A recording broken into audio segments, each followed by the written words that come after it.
in the fourth. What was the difference between that third and fourth quarter with the guys as we continue to talk about this season resilience and being able to adjust? You go through games and usually there's one quarter that is shaky. And so, as you said, I think we started, when KD is doing that, it makes it hard.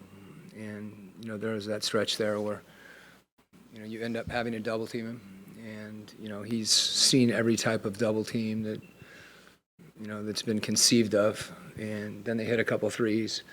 And, that can take the wind out of your sail, so to speak. And I thought we got back to running. We did get some stops, but we ran on makes too.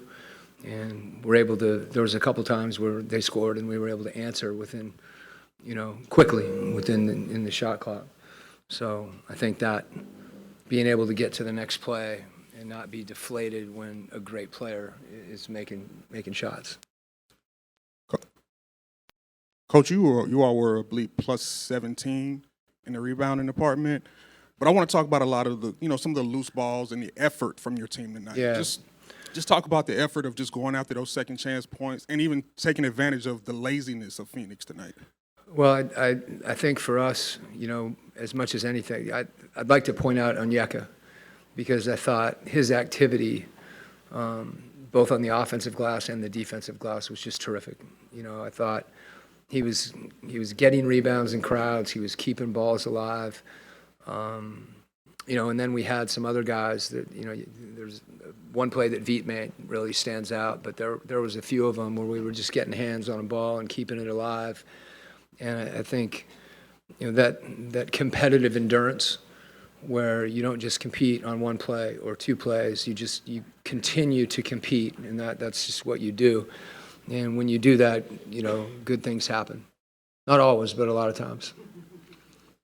Hey, Coach, y'all were able to limit Bradley Beal and Grayson Allen's effectiveness. Y'all were able to limit Bradley Beal and Grayson Allen's effectiveness. They had a big game last game, but not as good tonight. What went into that effort on the defensive end? Well, I think, we talked about it briefly before the game, that we weren't sharp with a lot of our rotations and our cycle of help and a lot of things that we talk about and work on, and they just wasn't there. We were late on a lot of things, and I thought tonight we were better. We were able to protect against the roll and pick and roll and still get to shooters, and sometimes they just miss, and I'm glad they do. But to whatever extent, our contests were better. I think we did a better job of making those shots a little bit harder. Coach, I wanted to follow up on Onyeka. I know previously you talked about his instincts. I saw a couple plays in the beginning of the game where he had a shot blocked and then he kind of came out on Plumlee. Can you just talk about his adjustments facing a bigger big and what you saw throughout the game? Yeah, he's strong, so he's got space. And, when he doesn't have an angle, he's just got a great touch, and he shoots a little floater, and it's hard to block, and he shoots it quickly. And as I said, he's confident in that shot, and we're confident in him taking it.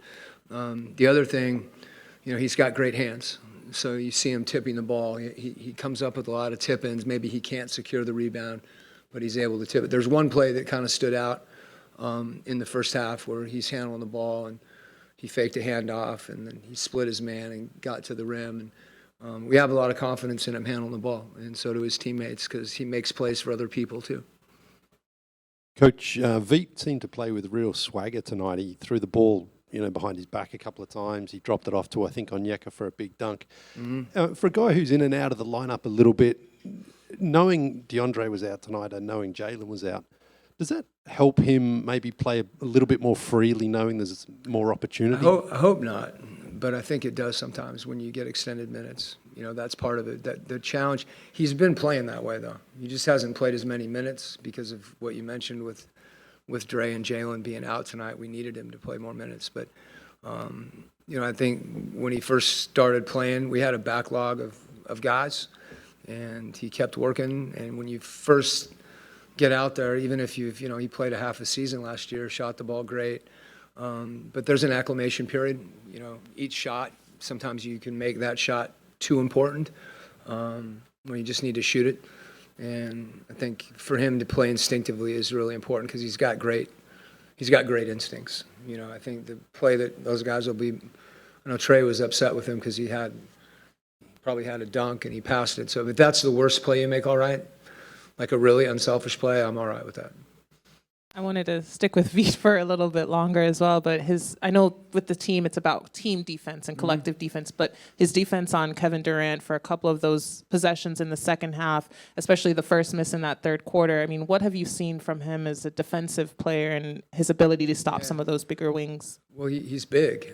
You know, he's all of 6'7", and you know your height on KD, you're not going to be as tall as he is, but I do think, and he's quick.